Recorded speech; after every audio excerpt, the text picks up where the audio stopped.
हरिओम दोस्तों, स्वागत है आपका free study bye Lodhi sir के यूट्यूब चैनल में। दोस्तों, मैं कृपाल लोधी। स्टूडेंट्स, आज हम आपको लेकर के आए हैं भारत का भूगोल में भारत का परिवहन या भारत में परिवहन। इसके पहले हम भारत के बंदरगाह और भारत में रेल परिवहन की वीडियो अपलोड कर चुके हैं। आप हमारी प्लेलिस्ट में जाकर के देख सकते हैं। दोस्तों, एक अपील है, यदि आप हमारे चैनल पर पहली बार आए हैं तो प्लीज हमारे चैनल को सब्सक्राइब कर लें, साथ में बेल आइकन पर क्लिक करें ताकि सबसे पहले नोटिफिकेशन आपको मिलता रहे। दोस्तों, इसी प्रकार के इंपोर्टेंट वीडियो हम आपके लिए लाते रहते हैं। आप हमारी प्लेलिस्ट में देख सकते हैं। शिक्षक भर्ती परीक्षा से रिलेटेड वीडियो भी अपलोड हम कर चुके हैं। मैथ्स भी देख सकते हैं आप, रीजनिंग भी देख सकते हैं। और आप हमसे जिस विषय में जो भी टॉपिक को पढ़ना चाहते हैं, प्लीज आप हमें कमेंट बॉक्स में लिख करके बताएं, हम उस पर वीडियो लाने की कोशिश करेंगे। तो बगैर देर किए हुए दोस्तों, आइए प्रारंभ करते हैं आज का टॉपिक। और आज का हमारा टॉपिक है भारत में परिवहन। और कौन सा परिवहन? भारत में वायु परिवहन के बारे में आज हम आपको बताने वाले हैं स्टूडेंट्स। अब यहां से प्रश्न कैसे आते हैं? या तो कभी कंपनियों के मुख्यालय पूछे जाते हैं, या फर्स्ट जो भारत में वायु सेवा प्रारंभ की गई उससे संबंधित प्रश्न आते हैं। और मुख्यतः स्टूडेंट्स यहां से प्रश्न कैसे आते हैं, सबसे इंपॉर्टेंट फैक्ट यहां से हमें पढ़ना होते हैं। भारत के जो अंतर्राष्ट्रीय हवाई अड्डे हैं और खासकर जो किसी महापुरुष के नाम पर बनाए गए हैं, सबसे पहले हमें उनको ही पढ़ना होता है, उनको याद करना होता है कि कौन सा हवाई अड्डा कहाँ है। ठीक है, यही प्रश्न यहां से सबसे ज्यादा इंपॉर्टेंट होते हैं। तो आइए प्रारंभ करते हैं। सबसे पहले तो आपको स्टूडेंट्स ये पता होना चाहिए कि वायु यान का जनक संसार में किसको कहा जाता है, या फर्स्ट जो वायुयान बनाने वाले व्यक्ति थे उनको क्या कहा जाता है? तो उनको हम स्टूडेंट्स कहते हैं राइट बंधु। क्या कहते हैं? राइट बंधु। वायुयान का निर्माण सबसे पहले संसार में किसने किया? तो राइट बंधुओं के नाम से फेमस है वो। और ये निर्माण किया गया था 1903 में। आरविल राइट और विल्वर राइट, दो नाम याद रखना स्टूडेंट्स, आरविल राइट और विल्वर राइट। और इनने कौन सा यान उड़ाया था? उस यान का नाम था राइट फ्लायर। क्या नाम था स्टूडेंट्स? Right flyer. अब हम देख लेते हैं कि भारत में सबसे पहले वायु परिवहन सेवा कब प्रारंभ की गई। तो ये बहुत इंपॉर्टेंट फैक्ट है, इसको आप नोट कर लें। भारत में सबसे पहले जो वायु परिवहन सेवा प्रारंभ की गई ये 1911 में प्रारंभ की गई। और कहां से कहां की गई थी? तो ये इलाहाबाद से नैनी के बीच में सर्वप्रथम भारत में वायुयान उड़ाया गया था 1911 में। ठीक है, ऐसे आप याद रखना। ये विश्व की प्रथम डाक सेवा भी कहते हैं। इसमें सवारी वगैरह पैसेंजर व्यक्ति तो इसमें नहीं गए थे, लेकिन जो यान ले गया था पायलट, उसमें क्या था? तो उसमें कुछ डाक थी। ठीक है, तो विश्व की फर्स्ट डाक सेवा की शुरुआत कहां हुई? तो ये भी भारत में हुई। कब हुई? 1911 में। इलाहाबाद से नैनी के बीच में, नैनी इलाहाबाद के पास ही एक रेलवे स्टेशन है। ठीक है, और ये दूरी जो तय की थी ये लगभग 6 मील की दूरी तय की गई थी। यहाँ ये लिखा है 6 मील। ठीक है, तो आई होप आप समझ गए होंगे। भारत में प्रथम वायुयान सेवा की शुरुआत 1911 में इलाहाबाद से नैनी के बीच में। ये प्रथम विश्व की डाक सेवा थी, 6 मील की दूरी तय करी गई थी। ठीक है स्टूडेंट्स, आगे हम देखते हैं। ये JRD टाटा ये फर्स्ट भारतीय हैं।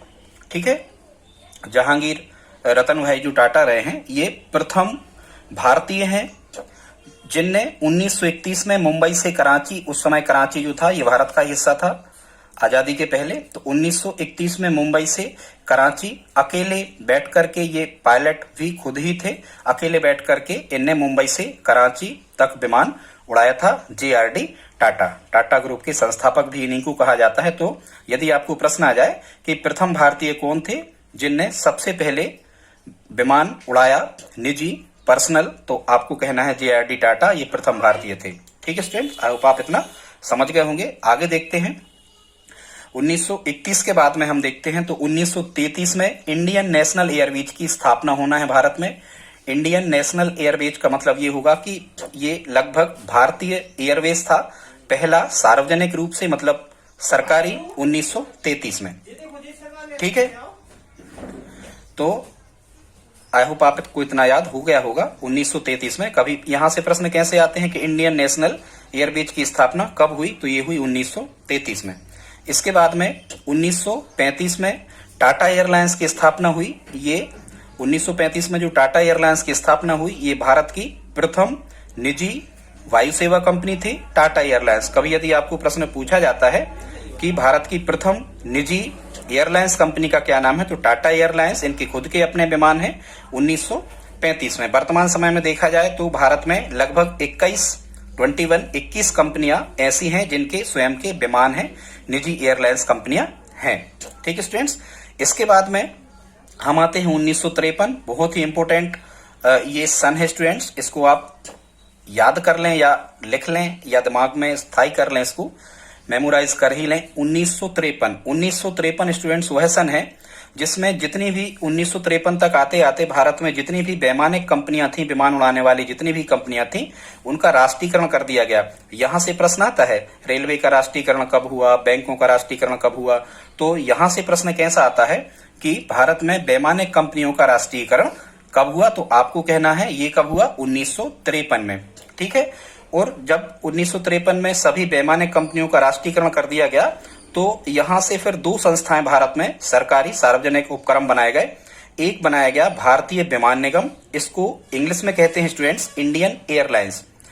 भारतीय विमान निगम, इसको क्या कहते हैं, इंडियन एयरलाइंस। इसमें 8 कंपनियों को शामिल कर दिया गया और अभी भी इंडियन एयरलाइंस के 73 विमान हैं भारत के पास में। लेकिन जो इंडियन एयरलाइंस था ये आंतरिक वायु परिवहन की सेवाएं प्रदान करता था भारत में। इसका मतलब ये हुआ आंतरिक वायु परिवहन। अब यहां से प्रश्न कैसे बनते हैं कि भारत में आंतरिक वायु परिवहन सेवा की जिम्मेदारी किसकी है, तो आप कहेंगे भारतीय विमान निगम या इंडियन एयरलाइंस की। ठीक है, 73 विमान है इसके।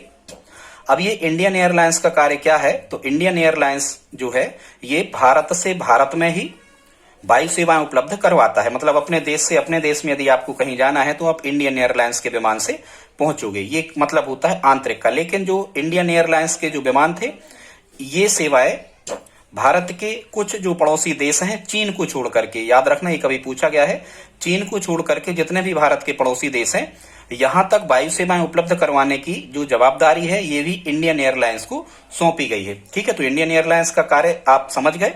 और एक चीज और ध्यान रखना, इंडियन एयरलाइंस का मुख्यालय कहाँ है, दिल्ली। ठीक है, यहाँ इंडियन लिखा है तो इंडियन, ज्यादातर लोग इंडियन जो होते हैं वो दिल्ली में ही रहते हैं। ठीक है, ऐसे करके आप इसको याद रख सकते हो। इंडियन एयरलाइंस का मुख्यालय कहाँ है, दिल्ली। इसकी स्थापना कब हुई, 1953 में। इंडियन एयरलाइंस का कार्य क्या है, देश के देश में तथा कुछ पड़ोसी देशों में वायु सेवाएं उपलब्ध करवाना। आई होप आप इतना समझ गए होंगे।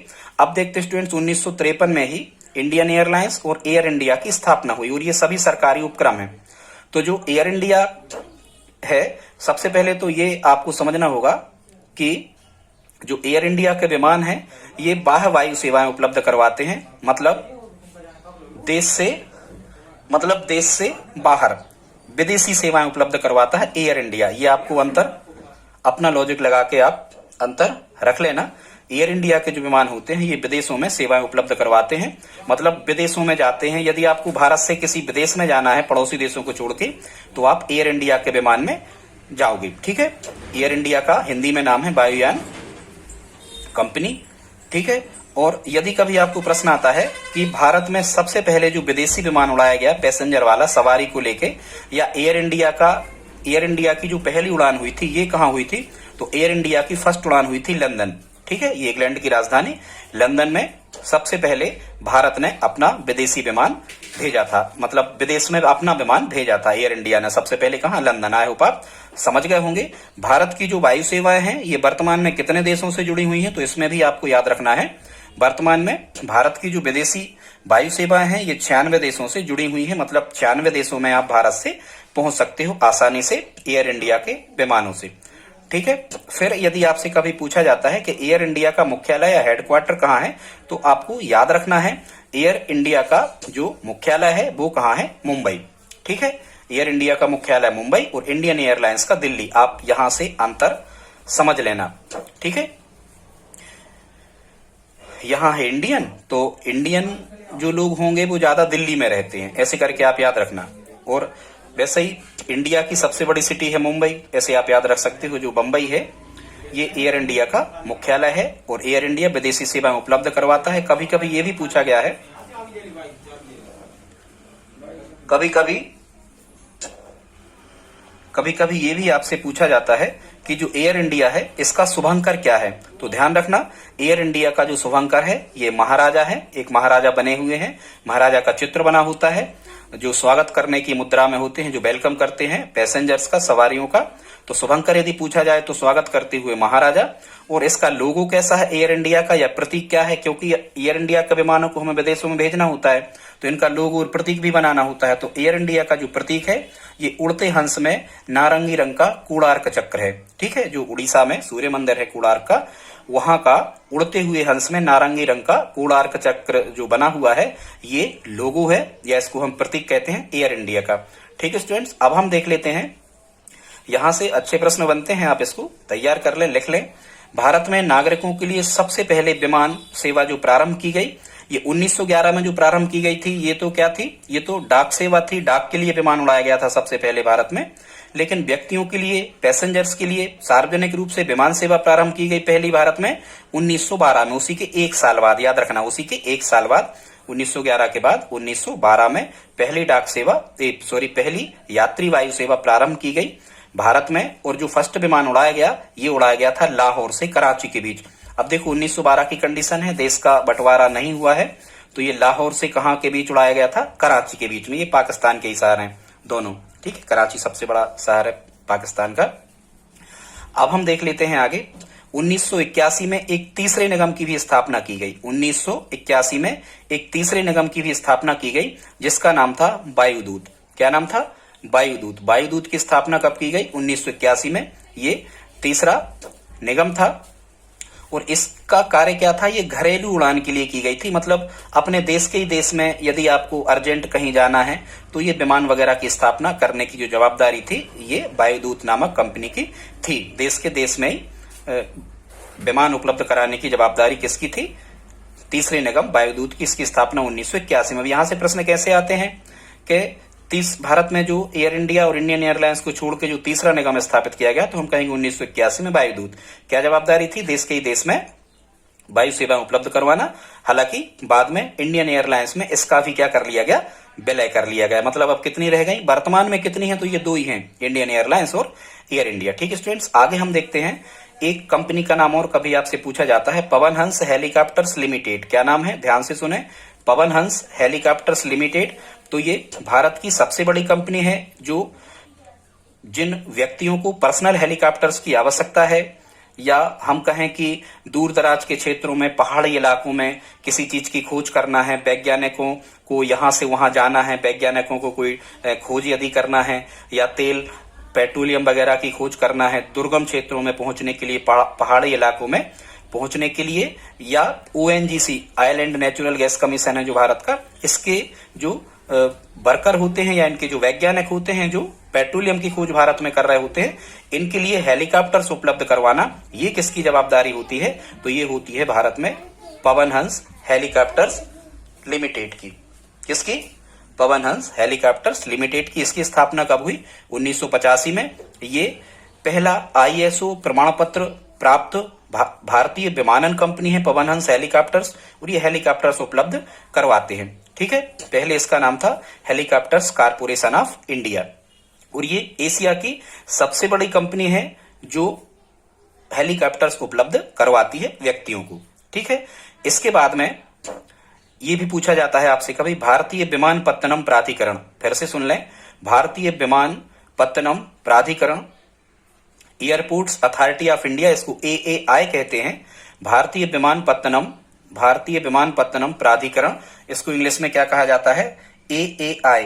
ठीक है, एयरपोर्ट अथॉरिटी ऑफ इंडिया। इसकी स्थापना कब होना है भारत में, तो इसकी स्थापना होना है स्टूडेंट्स 1 अप्रैल 1995 में, आजादी के बाद। ध्यान से सुनना, 1 अप्रैल 1995 में, और आजादी के बाद ही पवन हंस, ठीक है, और आजादी के बाद ही वायुदूत, ठीक है, और आजादी के बाद ही ये सब एयर इंडिया और इंडियन एयरलाइंस। ठीक है, तो भारतीय विमानपत्तनम प्राधिकरण AAI की स्थापना भारत में 1 अप्रैल 1995 को हुई। वर्तमान में जो एयर इंडिया और इंडियन एयरलाइंस है ये इसी विभाग के अंतर्गत कार्य करते हैं, ये इनकी संस्था है। इसी AAI की जवाबदारी होती है जो राष्ट्रीय और अंतर्राष्ट्रीय स्तर के जो एयरपोर्ट हैं, जो हवाई अड्डे हैं, इन पर समुचित व्यवस्था का प्रबंध करना इसी की देखरेख में होता है। किसकी? एएआई की देखरेख में।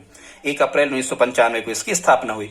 अब यदि आपसे पूछा जाए कि वर्तमान में, जैसे हम ये वीडियो 2021 में बना रहे हैं, तो वर्तमान में भारत में कितने अंतर्राष्ट्रीय हवाई अड्डे हैं, तो आपको याद रखना है वर्तमान में भारत में 38 अंतर्राष्ट्रीय हवाई अड्डे हैं, 38 अंतर्राष्ट्रीय हवाई अड्डे हैं। और अंतर्राष्ट्रीय का मतलब ये होता है कि यहां से विमानों में बैठ करके आप विदेशों को जा सकते हो।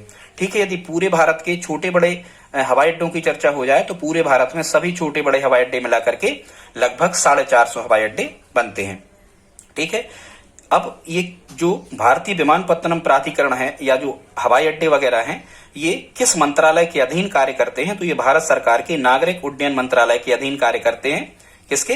नागरिक उड्डयन मंत्रालय के अधीन ये सभी कार्य करते हैं। और जो भारत में वायु सेवाएं हैं, ये किस सूची का विषय है, तो जो 3 प्रकार की सूची होती है, संघ सूची, राज्य सूची, समवर्ती सूची, इसमें ये संघ सूची का विषय है। इसका मतलब ये है कि वायु सेवाओं के लिए कानून बनाने का जो अधिकार होता है, ये केंद्र सरकार के पास होता है, राज्यों को नहीं होता है। फिर कभी ये भी पूछा गया है आपसे, इंदिरा गांधी राष्ट्रीय उड़ान अकादमी, तो इंदिरा गांधी राष्ट्रीय उड़ान अकादमी ये कहाँ है? फुर्सतगंज में है। ठीक है, वैसे भी इंदिरा गांधी जी फुर्सत में बैठ के बहुत कुछ बातें सोचती थी। तो इंदिरा गांधी राष्ट्रीय उड़ान अकादमी फुर्सतगंज, और फुर्सतगंज कहाँ है? ये उत्तर प्रदेश में है। आई होप आप इतना समझ गए होंगे। आगे कुछ फैक्ट और हमने आपको बताए हैं, इंपॉर्टेंट है, पूछे जाते हैं। कभी यदि आपसे पूछा जाए कि भारत का सबसे व्यस्त हवाई अड्डा कौन है, तो इसको आपको कहना है भारत का सबसे व्यस्त हवाई अड्डा जो है ये है दिल्ली एयरपोर्ट। और दिल्ली एयरपोर्ट का जो नाम है, इसको आईजीआई, इंदिरा गांधी इंटरनेशनल हवाई अड्डा भी कहा जाता है, इसी को आईजीआई कहते हैं। तो ठीक है स्टूडेंट्स, कभी पूछा जाए भारत का सबसे व्यस्त हवाई अड्डा, तो इंदिरा गांधी अंतर्राष्ट्रीय हवाई अड्डा। और ऐसे आप याद रखना कि देखो, इंदिरा गांधी जी एकमात्र महिला प्रधानमंत्री हुई हैं भारत की, तो वो कहाँ रहती होंगी? दिल्ली में ही रहती होंगी, दिल्ली में ही इनकी डेथ हुई थी। ऐसे करके आप याद रख सकते हो कि इंदिरा गांधी अंतर्राष्ट्रीय हवाई अड्डा भारत का सबसे बड़ा और सबसे व्यस्त हवाई अड्डा है दिल्ली का। और दूसरा सबसे बड़ा अंतर्राष्ट्रीय हवाई अड्डा है शिवाजी अंतर्राष्ट्रीय हवाई अड्डा। और वैसे ही आपको पता है ये कहाँ होगा, तो शिवाजी जो थे ये महाराष्ट्र से ही बिलोंग करते थे, आपको पता ही होना चाहिए। तो ये महाराष्ट्र की राजधानी कहाँ है? मुंबई। तो ये शिवाजी अंतर्राष्ट्रीय हवाई अड्डा कहाँ है? मुंबई में। ये दूसरा सबसे बड़ा और सबसे व्यस्त अंतर्राष्ट्रीय हवाई अड्डा है। यदि आपसे कहा जाए कि भारत का प्रथम अंतर्राष्ट्रीय हवाई अड्डा होने का दर्जा किसे प्राप्त है, तो इलाहाबाद अंतर्राष्ट्रीय हवाई अड्डा जो है इसे भारत का प्रथम अंतर्राष्ट्रीय हवाई अड्डा कहते हैं। फिर विश्व का सबसे व्यस्ततम हवाई अड्डा, विश्व का सबसे व्यस्त यदि हवाई अड्डे की चर्चा की जाए तो ये शिकागो अमेरिका में आता है, शिकागो। ठीक है, फिर विश्व का सबसे बड़ा, ये व्यस्त है शिकागो, मतलब बहुत ज्यादा माल यहां आता जाता है, मांस की मंडी यही लगती है यहाँ विश्व लेवल की। ठीक है, विश्व का यदि सबसे बड़ा हवाई अड्डा पूछा जाए, संसार का सबसे बड़ा, तो यह है किंग खालिद हवाई अड्डा, किंग खालिद अंतर्राष्ट्रीय हवाई अड्डा। और ये कहाँ है? रियाद, सऊदी अरब की राजधानी कहाँ है? रियाद का है। किंग खालिद अंतर्राष्ट्रीय हवाई अड्डा रियाद विश्व का सबसे बड़ा अंतर्राष्ट्रीय हवाई अड्डा है। ठीक है, अब भारत में कुछ निजीकरण भी हुआ है, अंतर्राष्ट्रीय हवाई अड्डों का निजी कंपनियों को सौंप दिए गए हैं ताकि उनका रखरखाव, प्रबंधन और अंतर्राष्ट्रीय स्तर का हो सके। इसलिए तो भारत का प्रथम निजी अंतर्राष्ट्रीय हवाई अड्डा ये कहाँ है? कोच्चि अंतर्राष्ट्रीय हवाई अड्डा है, कोच्चि केरला में आता है ये। और अभी वर्तमान 2021 की कंडीशन में यदि देखा जाए तो 17 अंतर्राष्ट्रीय हवाई अड्डे ऐसे हैं जो निजी हाथों में चले गए हैं, जो निजी कंपनियां इनकी देखरेख कर रही है। कितने हैं? 17। कभी पूछा जाए कितने अंतर्राष्ट्रीय हवाई अड्डे भारत में ऐसे हैं जो निजी हाथों में जिनकी कमान सौंपी गई है, तो 17 अंतर्राष्ट्रीय हवाई अड्डे निजी क्षेत्र में आते हैं भारत में। और पहला निजी कोच्चि।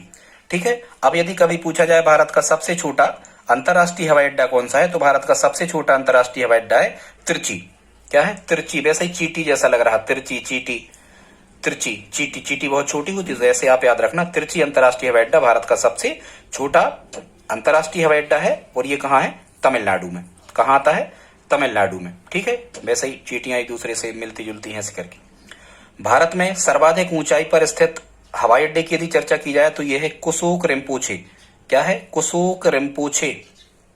उल्टा सीधा नाम है, ऐसे करके आप याद रखना। तो ये सबसे ज्यादा ऊंचाई पे होगा, क्योंकि ये कुछ ऊंचाई वाले जो शब्द होते हैं वो हमें मेमोराइज भी नहीं होते। तो कुसोक रिम्पोचे ये भारत का सबसे अधिक ऊंचाई पर स्थित हवाई अड्डा है, जो कहाँ है? लेह लद्दाख में। ठीक है, फिर हम देखते हैं, कभी ये प्रश्न ही पूछा गया है कि जो माल ले जाने वाले, हालांकि माल ज्यादा हवाई सेवा से नहीं आता है विदेशों से, कुछ रासायनिक केमिकल्स ठीक है, कुछ औजार हथियार, या हम कहें कि कुछ दवाइयां, कुछ खिलौने वगैरह, ठीक है, ये अधिकांशतः विदेशों से माल का परिवहन किया जाता है। और इन जो माल ले जाने वाले जो विमान होते हैं, माल ले जाने वाले जो विमान होते हैं, इनको क्या कहा जाता है? कार्गो। याद रखना, जो मालवाहक विमान होते हैं, मालवाहक वायुयान होते हैं, इनको कार्गो कहा जाता है। क्या कहा जाता है? कार्गो।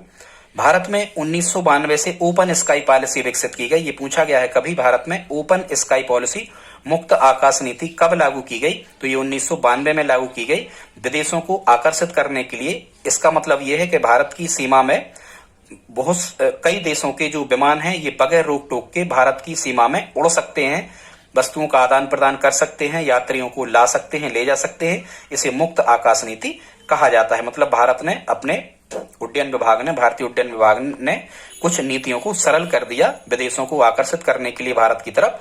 और ये मुक्त आकाश नीति की घोषणा की गई, कब की गई? 1992 में। इसको इंग्लिश में ओपन स्काई पॉलिसी भी कहा जाता है। ठीक है स्टूडेंट्स, भारत में फिर ये भी कभी पूछा गया है, नई विमानन नीति कब लागू की गई? तो नई विमानन नीति 1916, आज के लगभग 2021 में वीडियो बना रहे हैं हम, तो ये 5 साल पहले नई विमानन नीति की घोषणा की गई भारत में। इसमें कुछ विशेषताएं हैं, बाद में हम कभी बताएंगे आपको। राष्ट्रीय विमानन प्रबंधन व अनुसंधान संस्थान कहाँ? ये भी पूछा गया है। राष्ट्रीय विमानन प्रबंधन व अनुसंधान संस्थान ये नई दिल्ली में है, राजधानी में ही है। ठीक है, अनुसंधान खोजें, विमान से संबंधित, वायु सेवाओं से संबंधित जितनी भी खोजें हैं, ये सब इनको मान्यता कहाँ दी जाती है? नई दिल्ली में। फिर यदि कभी आपसे पूछा जाए कि भारत में सबसे अधिक अंतर्राष्ट्रीय हवाई अड्डे किन राज्यों में हैं? तो 2 राज्य हैं, तमिलनाडु और केरल। वर्तमान में 2021 की हम चर्चा कर रहे हैं, तो तमिलनाडु और केरल 2 ऐसे राज्य हैं जहां सबसे अधिक अंतर्राष्ट्रीय हवाई अड्डे हैं, 4। लेकिन अब 2021 के बाद से सर्वाधिक जो अंतर्राष्ट्रीय हवाई अड्डे होने जा रहे हैं, अयोध्या वगैरह में भी बना दिया गया है, चालू नहीं हुआ है, तो ये उत्तर प्रदेश में हो जाएंगे। अब कितने? 5। अब यहां से स्टूडेंट्स हमने कुछ जहां से आपको प्रश्न आते हैं, तो अब कौन सा अंतर्राष्ट्रीय हवाई अड्डा कहां है स्टूडेंट्स, इसको हम आपके सामने पार्ट 2 में लेकर के आएंगे। यदि आपको आज का वीडियो अच्छा लगा हो तो प्लीज इस वीडियो को लाइक शेयर करें, आप सब्सक्राइब भी करें स्टूडेंट्स। और यदि आप हमारी हेल्प करना चाहते हैं तो प्लीज इस वीडियो को अपने दोस्तों के साथ स्टडी ग्रुप में शेयर जरूर करें। हम सेकंड पार्ट भी बहुत जल्दी इसका लाने वाले हैं, जिसमें हम आपको बताएंगे कि भारत के अंतर्राष्ट्रीय हवाई अड्डे कौन कहां हैं। यहां से भी प्रश्न आपसे पूछे जाते हैं। तो मिलते हैं अगले वीडियो में, तब तक के लिए जय हिंद, जय भारत।